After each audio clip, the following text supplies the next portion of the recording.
What's up everyone, we're still out in Stanislaus National Forest. I don't know if you saw the previous video comparing two mobile GMRS radios. Now we're gonna do two handheld GMRS radios. In my right hand, I have the Midland GXT1000g. Had this for about the same time as my mobile radio, which is a little over a year. These are great for like if you're walking away from camp, or you know, if you're spotting somebody out on the trail to communicate with. In my left hand, I have a Retevis RB17P handheld GMRS radio. So we're gonna compare these two guys today and see which one fits the bill. Who's gonna be the champion? Let's find out. Before we get started, full disclosure. Retevis sent me two of these RB17P handheld GMRS two-way radios to test and to review. Retevis did not pay me for my opinions. My opinions, as always, are my own. Also, they didn't ask me to compare them to Midland radios, but that's what I did for this video.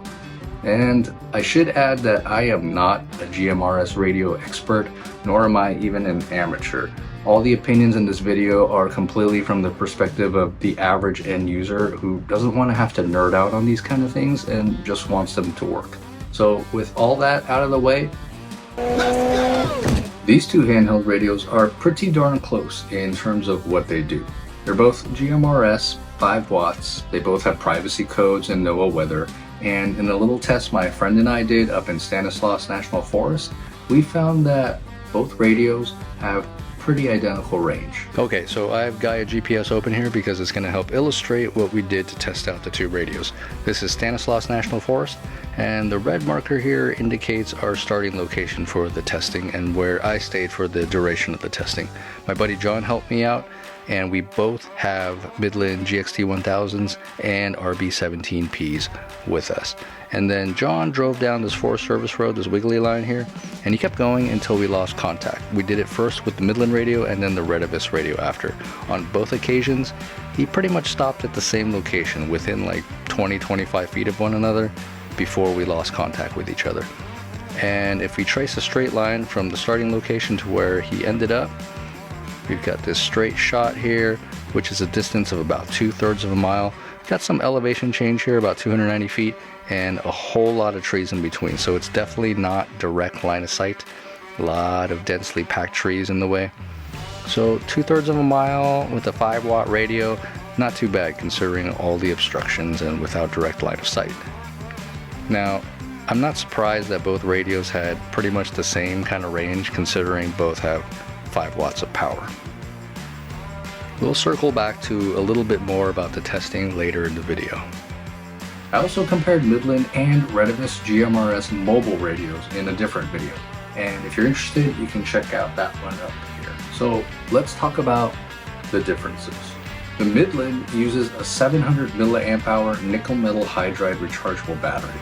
It can also take 4 AA's as well. This rechargeable battery lasts for about 9 hours of use. Now, the Retevis uses a 2200 milliamp hour lithium ion rechargeable battery, and this guy lasts for about 24 hours of use. The Midland GXT1000 VP4 package includes a charging base that accommodates 2 radios. It also includes an AC adapter and a cigarette lighter adapter.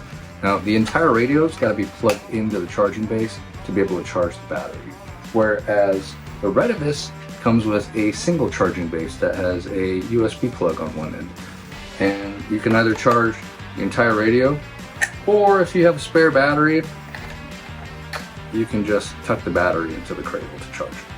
Midland states that the GXT1000 has 50 channels, and technically that's true. You have your standard 22 GMRS channels plus 28 channels that Midland pre-programs with privacy codes. And it also has 142 privacy codes that you can assign to the regular GMRS channels. Now, the Retevis, on the other hand, has your standard 22 GMRS channels plus 8 repeater-capable channels and 50 CTCSS codes and 83 DCS codes. Both radios have inputs for either a headset or a shoulder mic, and Midland includes 2 headsets in their package for you. The Midland has JIS-4 certified water resistance, meaning it's splash proof. The Retevis is not water resistant. The menu system on the Midland uses abbreviations. The menu system on the Retevis, for the most part, uses actual words.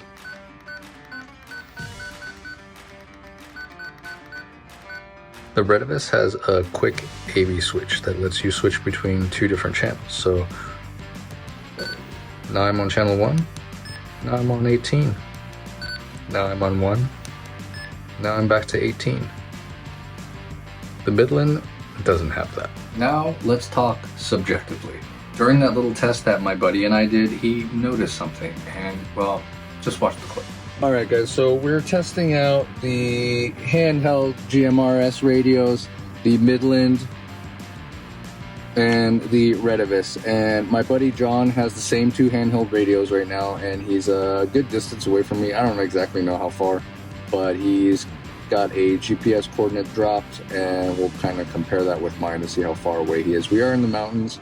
There is a windy paved road, and we are definitely not within line of sight of each other. So let's see how he sounds on the Midland GXT first. Hey John, do you copy John? I copy. I am on the Midland handheld radio. Is that what you're using right now? That's affirmative. I am on the Midland radio. Copy that. How about we turn the volume down on the Midlands and then switch to the Retevis? I'll radio you as soon as I do that, okay? Copy that.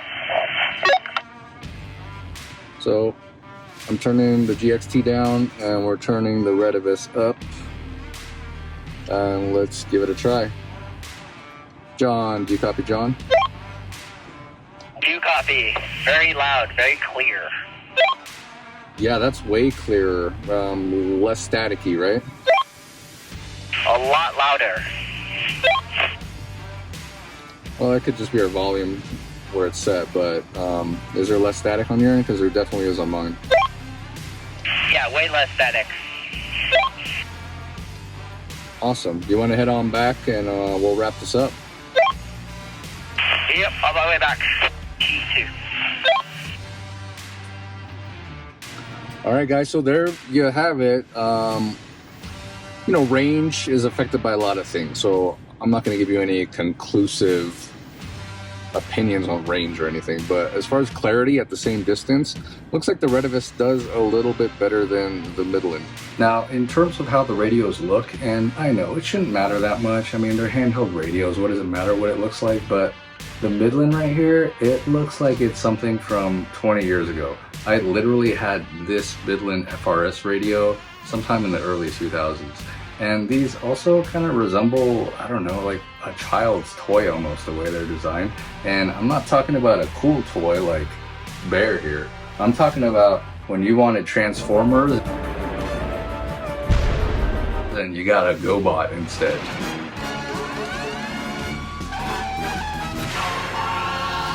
But the Retevis looks much more polished, looks more adult, I guess. Like it just wants to go to work and do its job. The batteries. Let's go ahead and hop into the DeLorean and turn the clock back to the 90s for Midland's use of nickel metal hydride. Like, seriously, Midland? I'm guessing the same dude that designed the aesthetics picked out the battery technology too. But to Midland's credit, having it take AA's as a backup isn't a bad thing. I mean, I never carry AA's with me when I go out adventuring, but maybe some of you do. I suppose Retevis should have included an AC adapter and or a cigarette lighter adapter, but I have dozens of those things laying around at home, and I kind of like that it has a USB plug, since that's what most people have in their vehicles nowadays anyways. The menu systems. I don't know what Midland's obsession is with abbreviations. They do this on both of the Midland products that I own, but I don't know what BP on or RB on or California 01 or UBOF, off-do. Is that a 9R or a GR like Groff? I don't know what any of these mean, and I have to refer to the manual every time I want to change a setting. And you kind of saw earlier, but the menu system on the Retevis, generally speaking, uses, full-on words so that it's actually easy and intuitive to use to change the settings. Midland, you guys should really take notes on this one. Okay, so which one of these am I going to take adventuring with me from now on? Well, it's going to be the Retevis, and for a couple of reasons. Number one, the voices do sound a little bit more clear on this guy than the Midland. The battery life on the RB17P is substantially better than the Midland radio, and most importantly, that menu system. I just really don't want to have to go remember like shorthand code just to be able to change the settings on the Midland, and Retevis just makes it so easy with pretty much full words on the entire menu system so that anybody can use it at any time and understand it. Alright guys, so there you have it. Down in the video description, I put a link to a really handy guide that shows you how to program all sorts of GMRS radio brands so that you can get your Retevis radio to talk to your buddy's Midland radio, for example. I also put discount links so that you can get your own RB17P or the Retevis RA86 mobile GMRS radio that I reviewed 2 weeks ago. You can check that video out up here. Now, those links are affiliate links, so I do make a small commission when you use those, and I appreciate you for doing so. That'll do it for this video. Thank you guys so much for watching. Always remember, destinations don't matter, the journey matters. This is Roger, over and out.